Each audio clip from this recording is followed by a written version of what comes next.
আপনারা দেখছেন ICC champions trophy 2025 পয়েন্টেবিলিটি লাস্ট আপডেট করা আছে 24 ফেব্রুয়ারিতে। 23 ফেব্রুয়ারিতে ইন্ডিয়া ভার্সেস পাকিস্তানের মধ্যে ম্যাচ হয়েছিল, সেই ম্যাচে ইন্ডিয়া উইন হয়েছে। তাই আজকের পয়েন্টেবিলিটি এরকম, গ্রুপ এ তে নাম্বার 1 পজিশন আছে ইন্ডিয়া, 2 ম্যাচ খেলেছে, 2 উইন হয়েছে, 4 পয়েন্টে আছে। 2 নম্বর আছে নিউজিল্যান্ড, 1 ম্যাচ খেলে 2 পয়েন্টে। 3 নম্বর আছে বাংলাদেশ, 1 ম্যাচ খেলে 0 পয়েন্টে। 4 নম্বর আছে পাকিস্তান, 2 ম্যাচ খেলে 0 পয়েন্টে।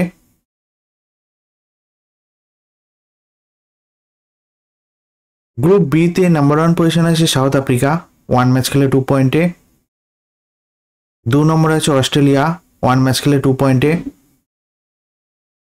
3 নম্বর আছে ইংল্যান্ড, 1 ম্যাচ খেলে 0 পয়েন্টে। 4 নম্বর আছে আফগানিস্তান, 1 ম্যাচ খেলে 0 পয়েন্টে। এই আইসিসি চ্যাম্পিয়ন্স ট্রফি 2025 পয়েন্টেবিলিটি লাস্ট আপডেট করা হয়েছে 24 ফেব্রুয়ারিতে। ভিডিওটি ভালো লাগে থাকলে লাইক কমেন্ট শেয়ার করবেন।